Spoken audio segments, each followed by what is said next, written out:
khona manjalo isigodi iSouth Africa umholi uNkulunkulu kuyo yonke into esiyenzayo ithemba lethu liswele uNkulunkulu yizo zonke ingqinamba nezinkinga esuke zikhona kodwa sesimathemba kusuke kuNkulunkulu namanje ke silala sikhona sinodadewethu la uzothatha usizi lwakhe alibeke esikhulekelayo nje ukuthi umuntu ozobuka le video umuntu ozobe namandla ukuthi asilekelele ukuxazulula inzuka ayikeyi yenkinga yenkatha yenkangala udadewethu abhekene nayo ngalena kokupholisa amaseko nokuchitha isikhathi ngizothatha udadewethu ngimnikeze asithatha asibeke uzosho ukuthi usibanibani wakwasibanibani endaweni yiphi indawo kwenzekani empilweni yakhe yini ayidingayo kukwena sisi. Ngiyabonga. Igama ubuhle wakaMthembu ekhaya kusemandeni. Nginamakhaya amabili, nginekhaya elokushini eSondombili, nginekhaya eMangethe endaweni yaseThugela Mouth. Kushuthi ngonyaka ka2014 umfana wami wayena 17 years uSimangaliso Quintin Sekwati waminza olwandle lwasekhaya eMangethe ukushuthi umuzi kaBaba wakhiwe nje kwicoast yasolwandle. Ukushuthi babehambileke ngoba kwakwamaholiday bevakashela umkhulu. Welike waminza ngo2014 kwakumhla ka30 kuzobonywe ngakusasa. Ukushuthi mina ngangingekho ke ekhaya since babevakashele ubaba ngale mina ngiselokishini. Weli wafika umyalezo kumina ukuthi sekube nengozi ingane ingene emanzini. Kwafanele nami ngehleke ngekhaya ke kuzame ukuthi kubonakala ukuthi kwenzeka kanjani umuntu elokhu ehleli kulelo themba ke. Okushuthi ke ubaba bawabiza amaphoyisa ngoba mabesho into yenzeke ekseni ngekhathi zabo 9 ngabo 10 bawabiza amaphoyisa afika amaphoyisa ase eMandeni esupermarket because indawo le yangasekhaya eMangethe ifola under esupermarket okuthiwa iseKwatasi. Afika ke kwisini la kwenzeke khona bonke abantu bekhona besakhungathekile kanjalo. Angibanga ke ingxenye ukuthi ngiye lapho mina kodwa abazali bami babekhona. Shuthi kwahlalwa kanjalo ke kulokho kucingwa sekufonelwe nebhanoyi eRichards Bay leli likwazi ukuthi libheke nangaphansi kwamanzi ayi kwanhlanga imuka osukwini lokuqala nangakusasa aphinda buya lamaphoyisa nalo futhi usizo lebhanoyi. Mangaphosiswa wathatha 3 days kubhekwa nje bezungeza hayi bese kuba yikho ukuthi umuntu uzolokho ehlele ethembeni ke sihleli ke ekhaya ke sinalokho mhlambe kozwakala noma uphume mhlambe koSikhawini noma kuphi kwamanye amabhishi kwabonakala ukuthi ayi unyaka uyaqala fanele kiyo nasezikoleni kwenziwe nani ngeke silokhu sihleli ngoba phela singabantu abakholele entweni zesintu sasilokhu sihleli sigoyile kanjalo sijethi mhlambe khona esokuzwa kwagcina kuthatheka isinqumo ke sokuthi ayi azameni ukuthi sinyakaza baye ezikoleni ngoba sikwazi ukuhlala kanje kodwa makhona esikuzwayo siphinde sibuye ke futhi hayi kwasho ukuthi ke unyaka wawusaqala nomuntu nje sayididekeleke akekho umuntu owenza ifollow up ema-police station ukuthi mhlambe makanje kwenzakala ini shuthi nje ngathi wonke unyaka ka2015 mina nje njengomzali wengane akukho engake mhlambe ngaye emaphoyiseni ngenzani no angenzanga lutho. Then 2016 mhlambe nami sengiqala ukuthi ayi sengiyakwazi nokuxoxa ngoba ayi kwangakhulumeki ngiye e-police station khona esupermarket. Mangifika lapha ngifice umfethu engathi wayephethe istation ngaleyo nkathi ongasekho ke njengamanje kodwa usekwesinye istation. Hayi ngilichaza udaba ethi mayebheka akuna docket ekhuluma ngalento engikhuluma ngayo mina kodwa mangabebuka ngicanthi ibhuku lela abaphuma ngalo mabeyosebenza uyayibona lento engishoyo ibhaliwe ukuthi kuna so abakhishwa beyiswa eMangethe kunomntwana ominzile kodwa ayikho into ebhalwe phansi. Hayi bese yacela ukuthi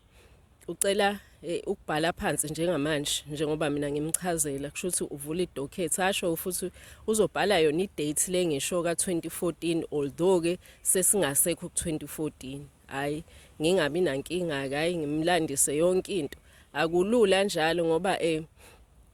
before ngifike kuye angithi yena wayephethe ngaleso sikhathi ngaqala la edeskini kwi-front desk nakhona bakufuna i-information uthi chaza uzengani uyichaze lento ibhlungu uqede uphinde udlulisele omunye naye futhi efuna uqale phansi usho well ngakwenza ke lokho hayi ubhuti wabhala ke wempela waba umuntu hayi uzongisiza ede engithinta ke nangeyingcingo wagcina sengitshela ukuthi uthe maye ethola kwabangaphezulu kwakhe kwathiwa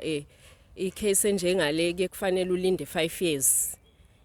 ukuze kube nesiqiniseko sokuthi mhlambe lo muntu akatholakali ngoba ukuminza bathi bona bakuthatha njengokuthi umuntu udukile ngenzeka mhlambe noma engabuye phila kodwa kube khona into evelayo ekhomba ukuthi yabo ayi ngingaquestion lutho nami ngingabi nankinga phela akukho engangikujahile kuphela nje ngangidinga ukuthi ngibe nayo mhlambe iclosure ethile ukuze ngikwazi ukudlula kulento ayi udlule lo 5 years futhi nakhona nguyeke nje ngize ngiye sekunyaka wesi6 ngiphinde ngibuyele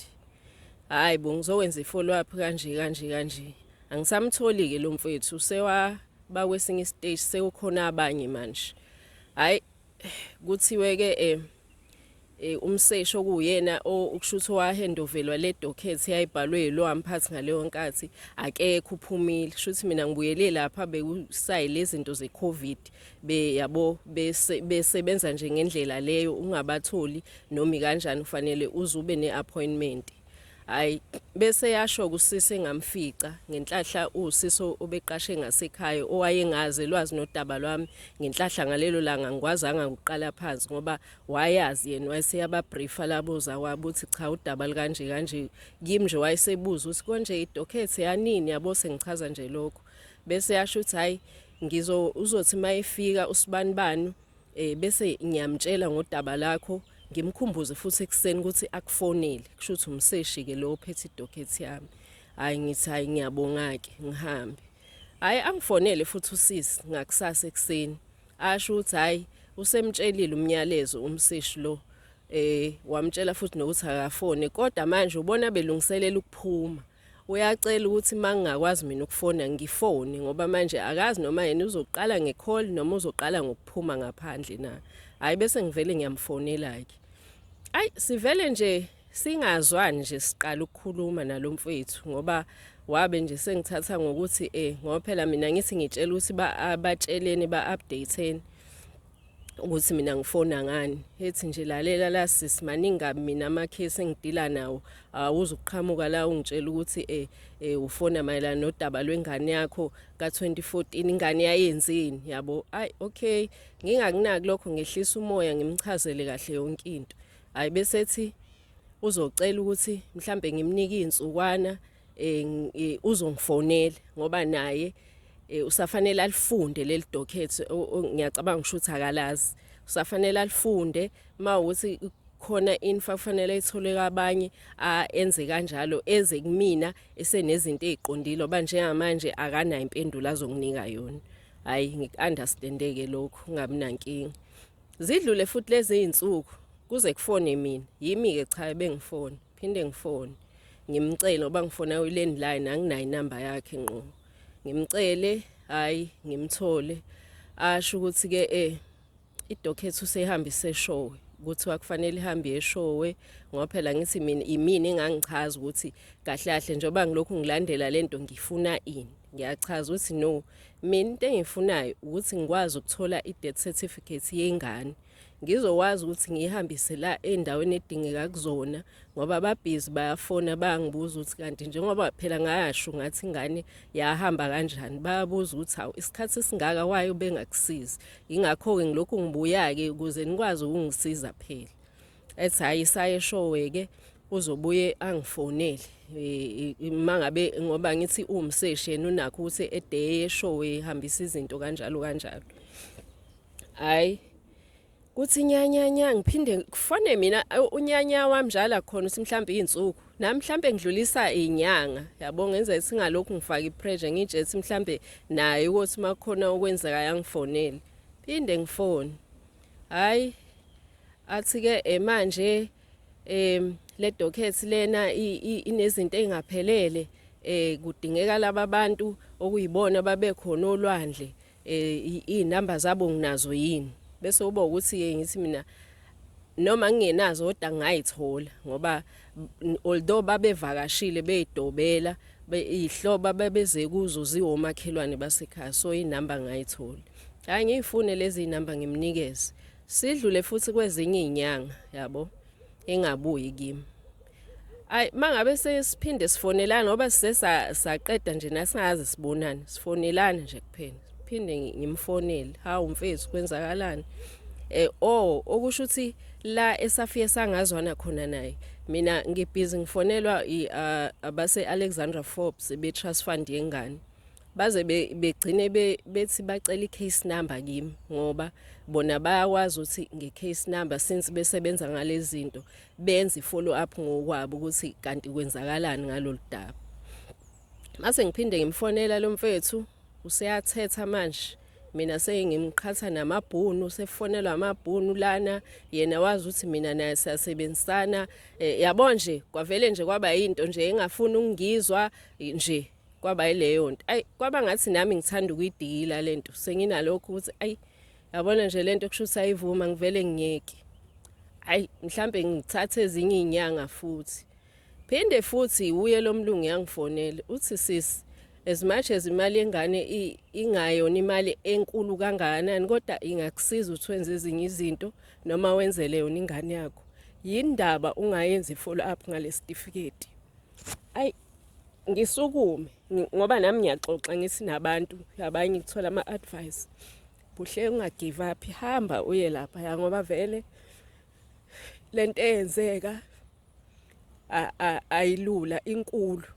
uyabona futhi ingakho inobunzima kodwa wena kufanele uqine uhambe uyilungisa into yengane ay shuthi ngibhale ku Facebook ngisabonga ngoba senzo social media ngicina ngibhala nje ngibreak because isikhathi esiningi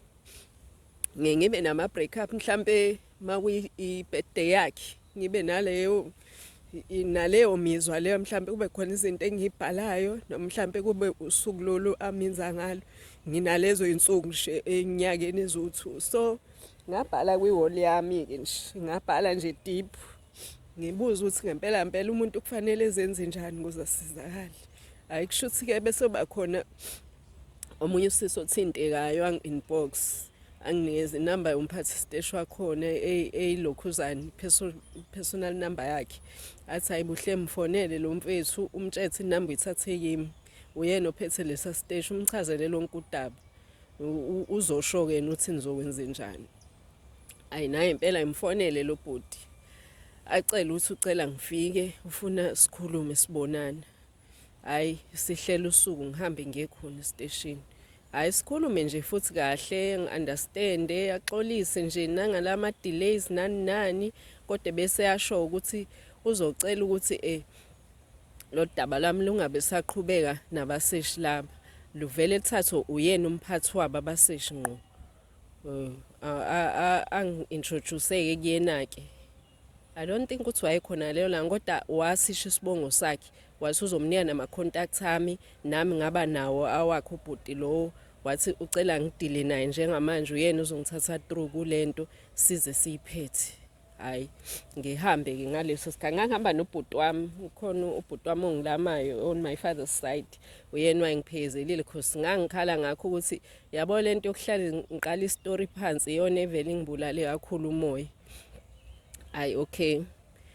shuthi izidlula insukwana nje afone lo bhuti azisho ukuthi hayi uyena umphathi wabaseshi kanje ulizwile udaba lwami naye ucela ukungibona asho ukuthi idocket ikhona kuyena ucela ukungibona hayi afike ke ngicabanga ukuthi nama last year because besikule fever lokulungisa indaba zama election nje afike ke sibonane sibe na appointment afike asho ukuthi ucela naye ukuthatha enye information kumina akasho ukuthi le eyathathwa ayikho right kodwa uyabona ukuthi khona kufuneka ku-ede akubonayo ukuthi mhlambe kuyashoda hayi ngingabi nankinga futhi ngiqale phansi futhi again abhala ubhuti bese yasho ukuthi ucela inamba za kama stepmother wami nobaba ukuyibona babesekhaya nomfana ozalo ubaba omncane wami okuyena noma engahambanga nomfana wami kuya olwandle but uyena owayemlandela ngemuva yabo. Hayi ngimnike futhi lezi inamba ubaba lo. Hayi futhi angifuni uqamba manga yena ke nje ube keep on phoning me angitshele baba wakho sengikhulumile naye mayebuye ezekhaya sobonani because baba wami bekade sebenza la eThekwini kaMasipala although sithathe umhlala phansi. Stepmother wami usebenza adukuza esikoleni angitshele nje ukuthi hayi sengibabonile sikhulumile kanje umuntu esengishoda ngaye lo mfana ke kababa omncane wakhe ubefunda ke naye umkhulu weDUT. Hayi azamtholeke naye although kwathatha isikhashana kodwa agcine emthola ngoba ngathi wa drive wazwafika la eThekwini wamthola wathatha nakuyena istatement. Hayi angi-update futhi uthi hayi njengamanje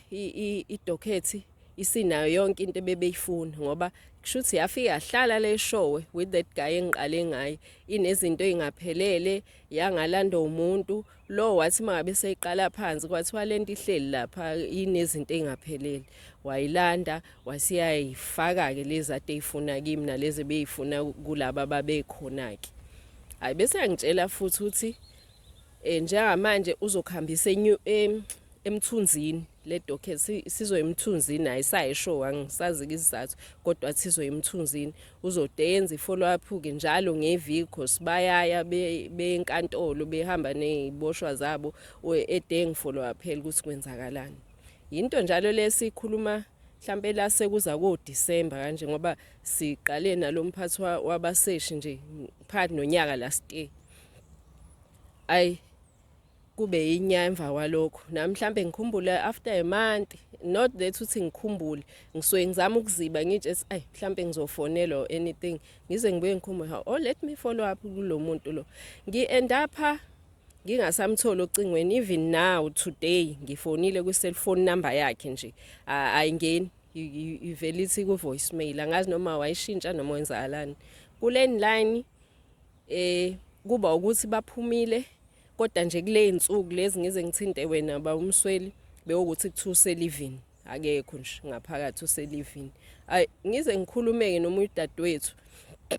osazi istory sami okadukuza ngizwe nje ngoba ngiyazi ukuthi unobuhlobo nomunye osebenza ukhosini bese ngithi mina mfethu awungisiza ungithole inamba ka Ayanda Msweli noma kaMama Dudu Khoza ngoba lento le angisathandi ngayo kulonyaka nje bengifisa ukuthi ngiqede ngayo. Hayi bese ethi hayi no eka Ayanda nginayo wakwangisiza nami angi-updateke avela ngisendele. Hayi bese ngivele ngiyafona ke ngikufoneleke ba Msweli ngikuchazele sonke istory. So mina kahle kahle into engicelayo angilwi namuntu futhi angi-expose umuntu kodwa ngikhuluma into esuka kimi ngaphakathi ubhlungu engibuzwayo. Into engicelayo ukuthi ngikwazi ukuthola i-death certificate yengane yami because kunesikhathi la ngisaqala ukusebenza nalo mseshi hayi umphathi ke that other guy engaqala ngaye wangenza ngafila ukuthi mina ngifuna i-certificate ngoba ngifuna imali. It's like manje ukuminza kwengane yami mina I was happy ngoba ngifuna imali lapho ngangazi nanokuthi naleyo mali because nobaba wayo washona izinto wayima ngiyithola mangabe seshonile ukuthi kunezinto kanje and which has fund yakhe ibona bangifonele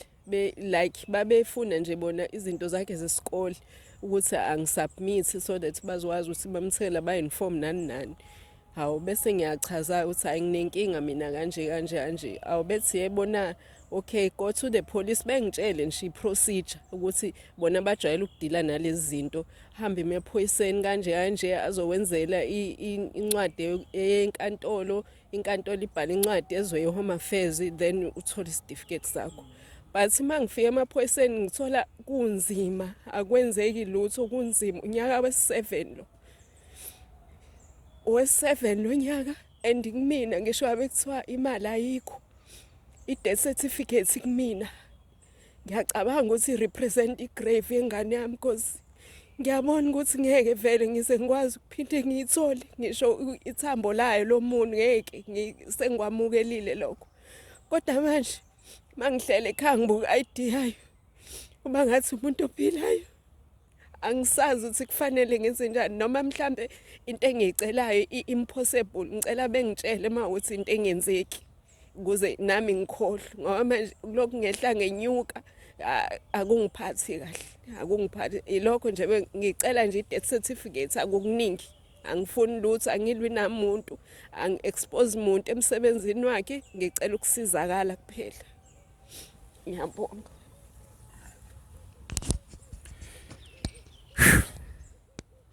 Siyabonga kakhulu sisi. Kubuhlungu kunjalo. Kuyankenketha. Kodwa ke engizokuthembisa khona mina ukuthi uzokwazi manje uphumule uhlale ekhaya i-report uzoyithola kuthina. Lo door to door obungena ngeyusawungena elokhu kuchaza ukuvusela amanxeba ngekusachaza. Sizothatha over sifuna usizo asazothathaphi kodwa nje okwamanje awusezuchaza lutho kuyoze kube ngiyafona sengisho ukuthi siyathola usizo noma sithola usizo usibanibani sikubize akuchazele ukuthi hayi bekufanele kwenza u1 no2 no3 ilapho kuphela sokubiza khona sichaze usuzochazela ukuthi yini kufanele uyenze kodwa kwamanje sibhlungu siyazwelana kakhulu nawe kakhulu nomndeni ngokuthi kuze kube manje iminyaka u7 iminyaka eminingi kakhulu ukuthi ke ithambo lengane alibekiwe la kufanele libeke khona nanokuthi iclosure uyitholile iprogram yethu point of U10 is a U10 point sifuna isiphetho nathi sikanye naso kufuna isiphetho ake ngishiyela ngethemba lokuthi umuntu ozobuka le video uzobe kuumuntu onepotential kuzobe kuumuntu ozokwazi ukuthi ke asibambe ngesandla size siyofika esiphethweni ngiyabonga kakhulu tatwethu siyabonga.